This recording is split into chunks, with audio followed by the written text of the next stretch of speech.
Alibaba reported third-quarter earnings that beat analyst estimates on Tuesday. Revenue from its core e-commerce business made up 87% of total revenue.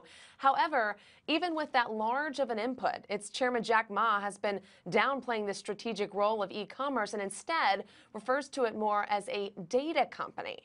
And joining us now to discuss this is Michael Nunez, tech editor at Gizmodo. Michael, good morning. What does it mean that Baba is focusing on being more of a data company? Well, I think you're seeing a similar strategy employed at rivals like Amazon and Walmart. Basically, these e-commerce websites are able to gather a lot of information about customers as they browse the site, as they shop related links.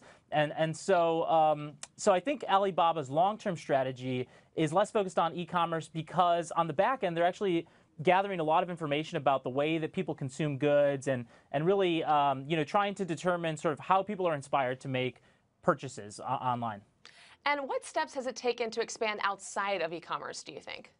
Well, so Alibaba and many of its rivals are investing in things like cloud technology, so basically computing power to the 10th degree. Also things like artificial intelligence, things that make shipping easier, things that make understanding the choices that consumers are making a little bit better, and basically just making the point of purchase more seamless, right? They want it to be, these companies want it to be easier to purchase goods, and they want it to be, less of a burden on consumers. There are things that you purchase regularly that both Alibaba and Amazon hope to deliver consumers on a regular basis, and they don't want you to have to go to the grocery store or a place like Walmart in order to get those things. So then if Baba stops focusing so much on e-commerce, what does it mean for its rivals like Amazon and Jet.com?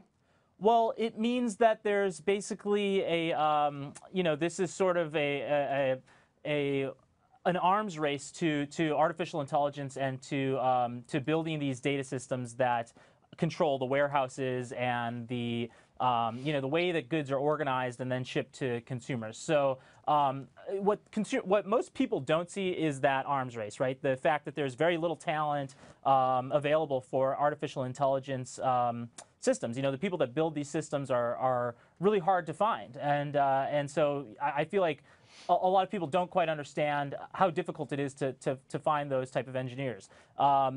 There's also things like creating data centers in the right places and creating warehouses in the right places. So all of that stuff is are the things that consumers don't see on a regular basis, but will basically determine whether these businesses last in the long term.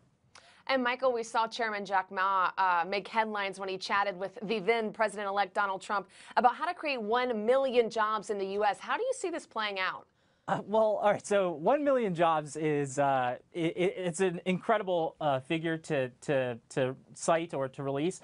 I think most people understand that that Jack Ma didn't really say anything specific, right? He didn't say how those jobs would be created or the annual salary of those types of jobs. So I think what most people are expecting is as Alibaba becomes more ubiquitous in the United States, as more people learn what it is and begin shopping on the website, they'll be able to sell goods through it. So in the same way that Etsy or even Amazon, I guess, has shops, or eBay is another way to think about it. All of those websites have individuals that sell goods by the dozens or more.